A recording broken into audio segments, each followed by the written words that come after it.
বন্ধুরা এখানে জেলেরা সব দৌড়াচ্ছিল কারণ নদীতে একটি রাক্ষসী মাছ এসেছে।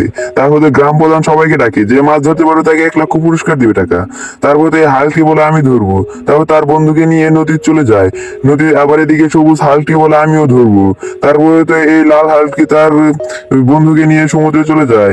এদিকে আবার সবুজ হালকি ভেলায় চড়ে আসতেছিল। সে আস্তে আস্তে আসতেছিল ভেলায় চড়ে। এদিকে তো সে স্পিড বুট নিয়ে তার বন্ধুকে নিয়ে অনেক জোরে টান দেয়। তারপরে তো এই হালকি আর তার বন্ধুটি পড়ে যায়। তার কাদায় পড়ে গিয়ে হালকির বন্ধু অনেক কথা পায়। তারপর তো মাছটি হা করে থাকে। তাহলে তো হালকোর বন্ধু দেখে অনেক অবাক হয়ে যায়। সে চিৎকার করতে শুরু করে যে এত বড় মাছ, হাল্ক তুমি থাকো আমি গেলাম। তারপরে তো এই সবুজ হালকটি আসতে থাকে, ভেলায় চড়ে আসতে থাকে আস্তে আস্তে। তার পিছনে একটি রাক্ষস মাছ ছিল। তারপরে তো এই সবুজ হালকি এই রাক্ষস মাছের উপর ঝাঁপিয়ে পড়ে। তারপরে তো এই রাক্ষস হাঁসটিকে মাছে মারতে থাকে। তারপরে সমুদ্রের নিচে গিয়ে অনেক মারতে থাকে। এভাবে অনেকক্ষণ মারার পরে হালকি রাক্ষস মাছকে উপরে নিয়ে আসে।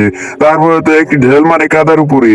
তারপরে তো এই লাল হালকি এই রাক্ষস মাছের পিছে পিছে ছুটতে শুরু করে তাকে ধরার জন্য, কারণ সে পুরস্কার নিতে চায় টাকা।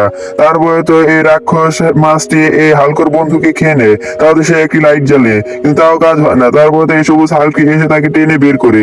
তার গায়ে তো অনেক কাদা ছিল। তারপরে তো এই সবুজ হালকি তাকে টেনে বের করে। তারপর গ্রামবাসী সকলে এসে এই মাছটিকে মারতে থাকে, যে যার মতো লাঠি নিয়ে মারতে থাকে এই মাছটিকে। তারপর সবাই বলে থামো, এটাকে আমি চিড়িয়াখানা নিয়ে যাবো। এদিকে তো সবুজ হালকটি এর মাছের সাথে ছবি তুলতে শুরু করে, যে ইন্টারনেটে আপলোড দিবে বলে।